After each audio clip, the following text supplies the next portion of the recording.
స్వామివారి కన్ను చిదంబరంపై పడింది. చిదంబర రహస్యాన్ని బయటపెడతానంటోంది. చిద్దును జైలుకు పంపి తీరుతానని శపథం కూడా చేస్తోంది. టార్గెట్ చిదంబరంపై సాక్షి ప్రత్యేక కథనం. ఫైర్ బ్రాండ్ గా పేరొందిన సుబ్రహ్మణ్య స్వామి కాంగ్రెస్ సీనియర్ నేత, కేంద్ర మాజీ ఆర్థిక మంత్రి చిదంబరంను టార్గెట్ చేశారు. ఆయన అవినీతి రహస్యాలను బట్టబయలు చేశారు. ఎయిర్సెల్ మ్యాక్సిస్ కుంభకోణంలో చిదంబరంది కీలక పాత్ర అని స్వామి ఆరోపించారు.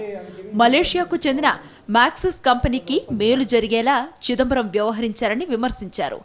మారన్ సోదరులకు అనుకూలంగా వ్యవహారం జరిగేలా చిదంబరం ట్రిక్ ప్లే చేశారని పేర్కొన్నారు. ఈ విషయంలో చట్టాన్ని చిదంబరం ఉల్లంఘించారని విమర్శించారు. This Aircel Maxis deal is simply this, that Mr. Chidambaram gave a clearance to an illegal deal. It was illegal because the Malaysian company Maxis was permitted to purchase 100% of the shares of Aircel, which under the law they are not permitted, and only the law allows a maximum of 74%. So by a trick, the Maxis was able to buy 100%.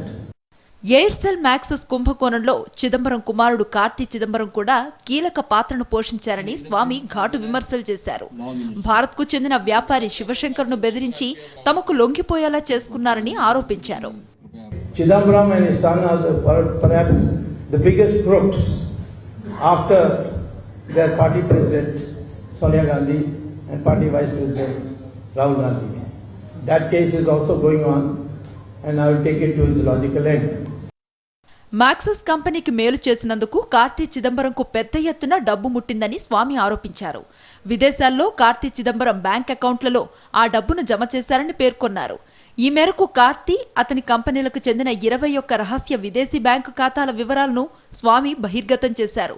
Monaco Barclays bank, కెనడాలోని bank Metro, సింగపూర్లోని Standard Chartered bank, OCBC, కెనడాలోని HSBC, ఫ్రాన్స్లో Deutsche bank, స్విట్జర్లాండ్లో UBS, కాలిఫోర్నియాలోని Wells Fargo బ్యాంకుల్లో కార్తీ చిదంబరంకు అకౌంట్లు ఉన్నాయని స్వామి పేర్కొన్నారు.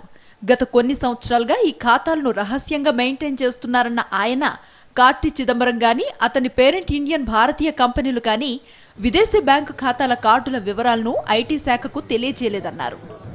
उन्होंने हमारे देश की जो कानून है उसका उल्लंघन किया और इस उल्लंघन के कारण मैक्सिस ने उसके बेटे को बहुत बड़े पैमाने में उन्होंने संपत्ति यानी रिश्वत दी थी और उस घूस को उन्होंने अपने विदेश के जो अनेक बैंक हैं 21 हैं कुल मिलाकर, उस बैंक अकाउंट्स में उन्होंने जमा की.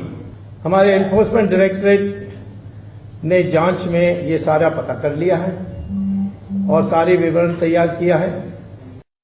ఈ కుంభకోణంలో తమపై విచారణ జరగకుండా చిదంబరం, ఆయన కుమారులు ప్రయత్నిస్తున్నారని స్వామి పేర్కొన్నారు. ఇందుకు కేంద్ర ఆర్థిక మంత్రిత్వ శాఖలోని అధికారులను వాడుకుంటున్నారని ఆరోపించారు. लेकिन आगे बढ़ने के लिए इसमें जो प्रमुख सरकारी अधिकारी हैं फाइनेंस मिनिस्ट्री में, जो रेवेन्यू सेक्रेटरी हैं, जो एक्सपेंडिचर सेक्रेटरी हैं, ये सारे लोग या जॉइंट सेक्रेटरी हैं, ये लोग कहीं ना कहीं इसमें रुकावट करते हैं या जो ईमानदार ऑफिसर है उसकी ट्रांसफर के लिए प्रयास करते हैं.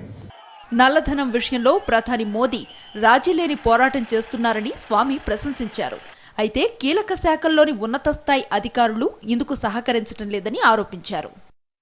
In order to say that it's very easy to find fault with the Prime Minister that he had promised they will bring money from abroad and all that, but when the cooperation with the bureaucracy is not there, the 60 or 65 years of Congress rule has placed so many of their people in the bureaucracy. It is blocked and sometimes we have to go slow because of this reason. అవినీతి బాగోతాల్లో నిందితులను జైలుకు పంపే వరకు తాను విశ్రమించబోనని స్వామి స్పష్టం చేశారు. తాజాగా శశికళను కూడా జైలుకు పంపానన్న ఆయన చిదంబరం కేసును కూడా విజయవంతంగా ముగిస్తానని ధీమా వ్యక్తం చేశారు.